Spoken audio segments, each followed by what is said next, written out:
the very real need for a strong and updated and modern sex education, physical and health education curriculum in our schools. Another topic John Downs and I disagree on. Imagine that. Nonetheless, all right, Kathleen Wynne pushing ahead with this contentious sex ed curriculum that a lot of parents feel goes too far. Ed also doesn't allow for parental consultation, which I think is probably the biggest problem. Parents have simply lost trust. The PC government, or PC, they're not the government, the PC, obviously opposition, now demanding that if the Liberals believe in the transparency that they told voters that they were going to get, and as Wynne promised during the election, then not only would we have the consultation, but give parents at least a chance to know what their kids will be taught. Jon Mitchell is a researcher, the senior researcher of the Institute Marriage and Family of Canada. You're in Ottawa this morning joining us. Thank you. Yeah, thank you for having me. All right, this is a contentious issue, and if you have kids, you'll have definite thoughts on it. And even if you don't have kids, folks are inserting their opinion. It did come up in question period. It got a little bit raucous. Wynne even going as far as using the Jian Ghomeshi case as further proof that we need to educate kids about sex, or else we could have all these workplace mishaps, which I thought was a bizarre argument, if not a huge stretch of selling this thing.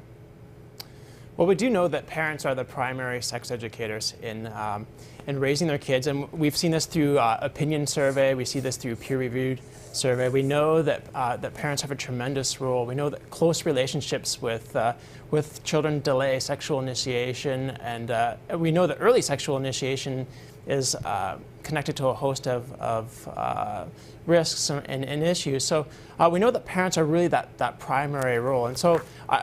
Sex education does have a place. What concerns me is the confidence that we're putting in sex education. I think it goes beyond the data that we actually have about sex education. It is one tool, but I often think of it as the dull arrow in the quiver. It's one tool at our disposal, but it certainly isn't the most effective tool that we have, and this is based on the data that we have. Yeah, look, Wynne tried to get this curriculum through in 2010. It was very contentious. It got a lot of blowback, so much so that Dalton McGuinty didn't have a choice but to yank it off the table. Look, teaching grade 7s, so a 12-year-old learning about things like anal and oral sex, that, to a lot of parents, certainly this parent, is way, way, way too much, way too soon. Learning about masturbation in grade 6, okay. But I think a lot of parents look at it and say, I want to be the one to judge what my child learns because I know the child best and I can gauge whether he or she is ready for this. Because look, some kids in grade 6 still believe in Santa Claus, so maybe another kid doesn't believe in Santa Claus. Maybe they're just a little further advanced, but why then should my kid, who's still kind of a little kid, be learning about the same as someone who's a little more advanced?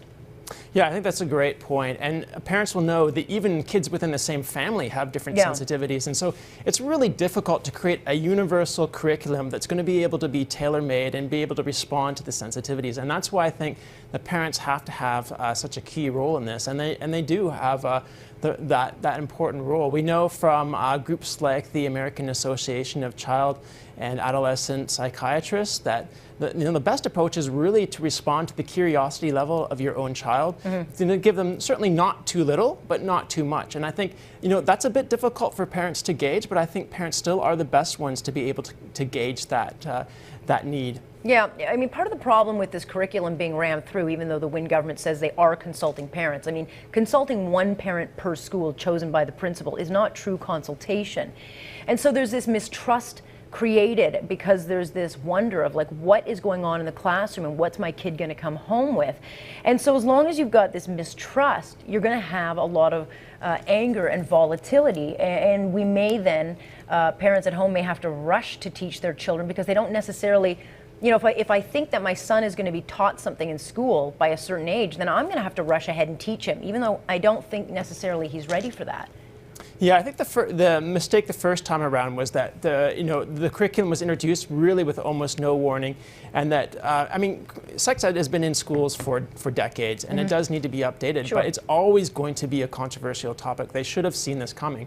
I think this time around, yes, it's nice that they have acknowledged with a small parenting brief, and they have this survey. But this survey is occurring even before the curriculum is actually released, before we've actually seen what's going to be in the final curriculum. So it really isn't the kind of engagement that I think. But you can't even opt out of it. I mean, look, if I decide that my son is not ready to learn about masturbation, I as a parent should have a right to say, he's not going to school that day, and you cannot punish him because your value system is different than mine.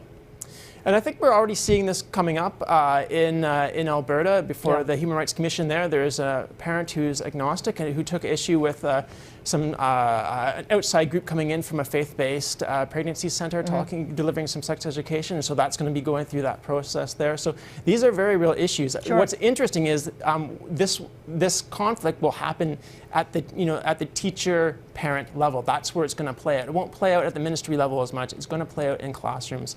And I think it's important for educators and parents to engage in this process. And even the curriculum that was pulled, there was a section in there that talked about that parents really are the primary educators, that parents are in charge of communicating values, ethnic, cultural values, spiritual values, all these different values, and that parents and educators are to work together to create a framework, a healthy framework for education for children. And so I think the ministry wants to take that seriously, then there needs to be more engagement. I'm afraid that the kind of engagement that's happening right now is a little too little and a little too late.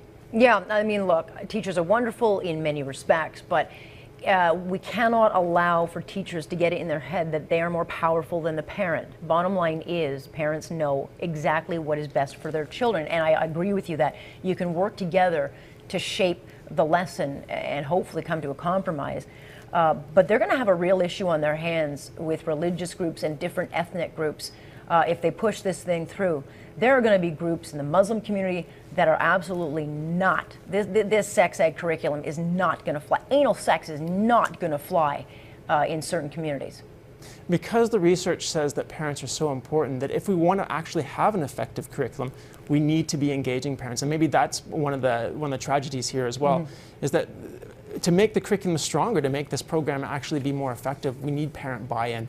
And there's been studies that have shown that. Back in the early 2000s in New Brunswick, there was a study that looked at parent attitudes and concerns about it. And most parents were supportive that some sort of sex education should be in the school, but there really wasn't even like a broad consensus on what that content should be, what values should be promoted. But that report concluded by saying, listen, to have a quality program, you need parent buy-in, and I don't see it yet. Yeah, or community. Look, you're not going to tell those in certain religious groups that they have to accept gay marriage and that being taught to their kids. So I see this getting challenged. I suspect at the human rights level, but it could end up in the Supreme Court because you cannot force your teachings onto others. And there are going to be a lot of people. We're seeing it in Vancouver with the Chinese community saying, hey, transgender bathrooms and all this agenda stuff that you want to push through, that is a breach of my privacy rights. We're already seeing it. So I suspect that this may come with a bit of pushback. I appreciate you joining us. Thanks for having me on.